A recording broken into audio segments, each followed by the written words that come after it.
We are joined today by Honorable Minister Shri Sanjay Dhotreji, who is the Honorable Union Minister of State for Education, Communications and Electronics and Information Technology, Government of India. Welcome, sir. Welcome to this gathering today. It's an honor to have you here. The floor is all yours. Welcome, sir. नमस्कार। महाराष्ट्र के पूर्व कृषि मंत्री श्री अनिल जी बोंडे जी,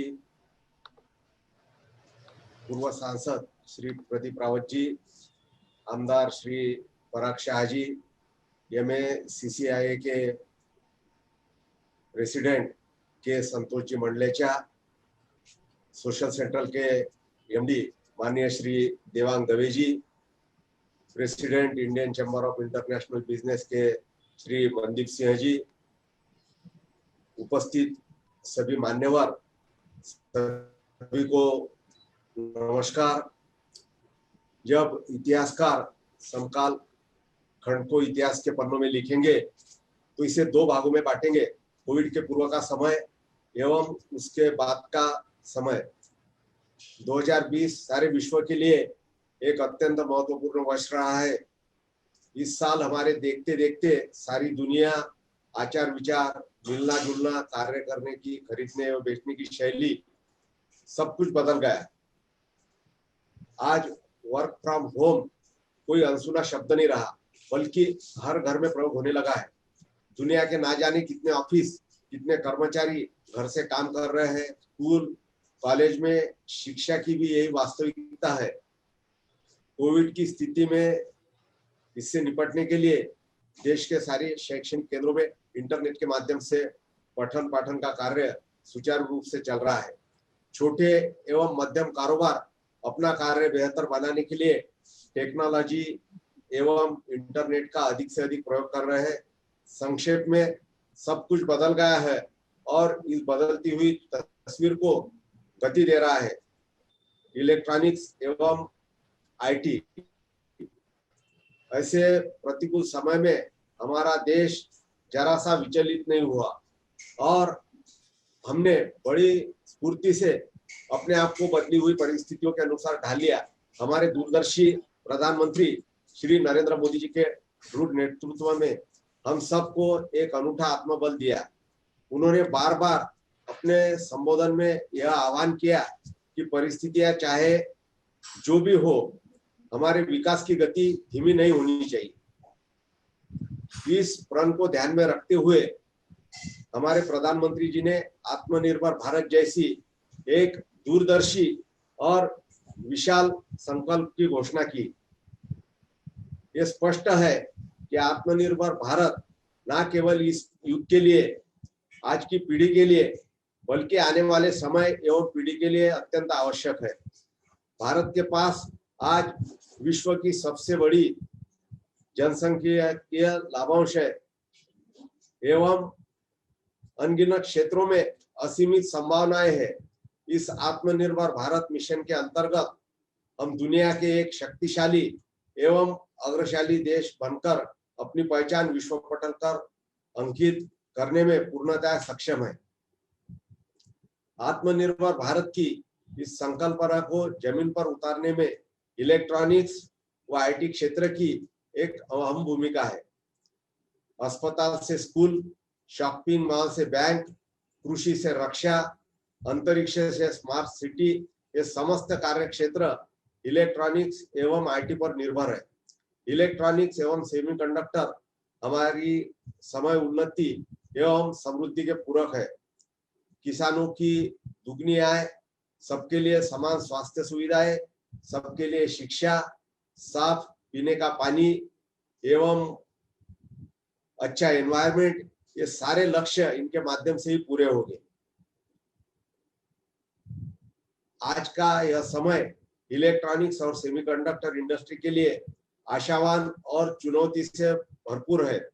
इस गतिशील विश्व को और पास और बेहतर बनाने का एक बहुत बड़ा दायित्व इलेक्ट्रॉनिक्स और सेमीकंडक्टर का है। इस क्षेत्र में प्रतिदिन होने वाले प्रभावशाली अनुसंधानों की वजह से हमारा आत्मनिर्भर भारत एवं प्राच ट्रिलियन की अर्थव्यवस्था बनाने का स्वप्न निश्चित ही पूरा होगा। इलेक्ट्रॉनिक्स में आज भारत को कंपोनेंट उत्पादन से अधिक फाइनल प्रोडक्ट का उत्पादन करने की आवश्यकता है। आपको इसमें एक अग्रणी भूमिका निभाने की आवश्यकता है।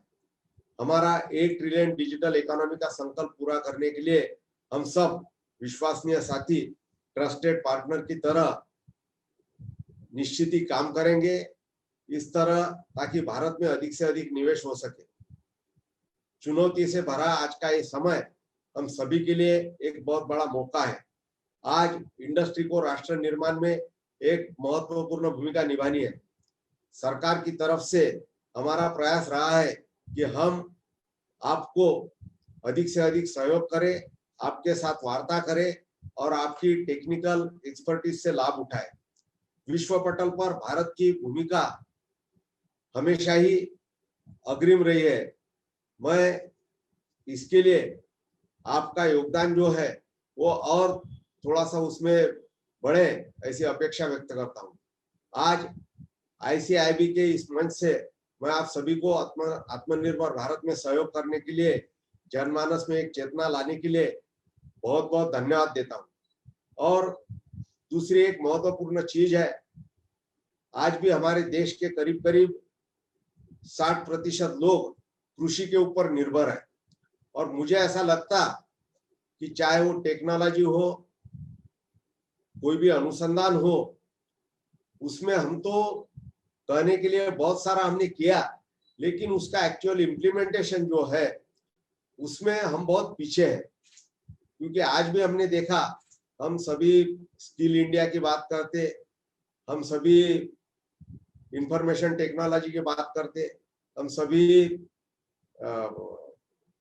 टेक्नोलॉजी की बात करते, लेकिन कृषि में उसका एक्चुअल जो ग्राउंड लेवल पे जो इम्प्लीमेंटेशन होना चाहिए वो नहीं हो रहा। इसमें मेरे सहयोगी अनिल जी बोंडे जो कृषि में बहुत काम करते और महाराष्ट्र के वो एग्रीकल्चर मिनिस्टर भी रह चुके हैं, तो मुझे ऐसा लगता कि हमारी जो इंडस्ट्री है, हमारे जितने भी साइंटिस्ट है, थोड़ा सा कृषि के साथ में और उनका तालमेल अगर बेहतर बना तो निश्चित ही एक बहुत बड़ी इकोनॉमी हमारी जो कृषि की है, उसमें जो हमारे प्रधानमंत्री जी का सपना है कि डबलिंग फार्मर इनकम, वो भी पूरा हो जाएगा। और बहुत अच्छा मौका उसमें फूड प्रोसेसिंग का है, कोल्ड चेन का है, और खास करके जो इंफॉर्मेशन टेक्नोलॉजी है उसके लिए बहुत ज्यादा बेहतर। क्योंकि अब की बार हमने कोविड के दौरान देखा कि हमारे बहुत सारे जो फार्मर्स हैं, पर्टिकुलरली सब्जी उगाने वाले, फल उगाने वाले, उन्होंने ऑनलाइन मार्केटिंग का बहुत बड़ा लाभ उठाया। और मुझे ऐसा लगता कि अगर इसमें और 2 कदम आगे और हम बढ़े तो मुझे लगता है कि बहुत बेहतर काम इसमें हो सकता। मैं फिर एक बार आप सभी को आपका ये जो अनूठा प्रयास है उसके लिए मैं आप सभी को धन्यवाद दूंगा।